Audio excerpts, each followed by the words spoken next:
Okay, I'll give you a quick rundown before you go on one of these fishing trips. It took 6 hours the other day to get everything ready. That means get your rod and reels, get them greased, get new line on them, get your sinkers, your hooks, your swivels, get them greased and everything ready to go. That's just your rod and reels. Then your boat trailer, you gotta check your air pressure and grease your wheel bearings, or you don't want them to burn out on the highway. And get an extra tire and make sure your boat trailer can take your boat down to the river and bring it back home with no problem. Then you got your boat, you gotta make sure your motor's running, that it'll crank up, take you out here, crank up and bring you back home. Also, you gotta have your gas for your boat because it's 2-cycle. You gotta have all that. Have your paddle. It's a lot. I'm forgetting now. Then your vehicle that you're coming in, the Jeep, of course, you better make sure it'll come down here and pull your boat trailer. Your wheels are all good. Your engine's good. Tire pressure and all that. And you get down here. Then you gotta have your bait. Make sure you got your bait. I have blueback heron in the freezer for these cobias, cobia candy. A lot of people have to go buy bait, but I've learned over the decades to get my own. That makes it a little bit easier. You gotta have your anchor and your anchor rope just right. There is 125 things that you got to have right to get down here. And then unload your boat, get it out here, get anchored down, get your reels out, cut your bait, start fishing, and then have your gaff. Your gaff is that big silver thing with this hook on it. These fish are big. They gotta be like 25 pounds each to keep.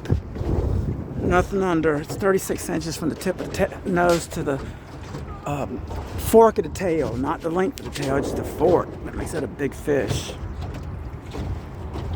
Alright, and I'm leaving out a lot of stuff, and there's my paddle. And you gotta have extra tackle, and I was like, I said, oh, what did I do with the my car keys? And then I realized, oh yeah, I put them right there with some tackle and stuff. And mostly I use, if I want to land those sharks, I use steel leader. But if I want them to bite through, I'll just use this monofilament, which is fishing line, and they'll bite off. Because who wants to fight a 50 to 100 pound shark that I don't like to eat? I mean, if somebody wants it, that's no problem. I'll put steel leader on, but I don't want them to because the cobia won't bite through the leader usually. They got these fine teeth, but those fish you start biting, they bite anytime, but 90% of them bite here when those oyster shells go under the water. I don't know why it is on high tide. Later in the year, they'll bite on the outgoing. You might pick them up anytime. You might pick one up anytime. So I anchored a little bit close to this bridge. Sometimes I'm further out here. There's a boat right there. But, when I left the house, it was sunshine, it was hot. I was thinking, man, I'll have to sit out in the hot sun.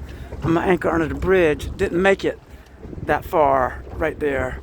So I'm gonna just fish it here until I pull up later on. But anyways, a lot that goes into these trips. And hopefully, because hey, how am I gonna get a cobia? Nobody ain't gonna bring me no cobia. Nobody ain't gonna bring me no shrimp. Nobody ain't gonna bring me no deer meat. Nobody ain't gonna bring me nothing unless I go get it myself. I'm not gonna ask nobody. So I gotta go do it myself. Almost everything, literally.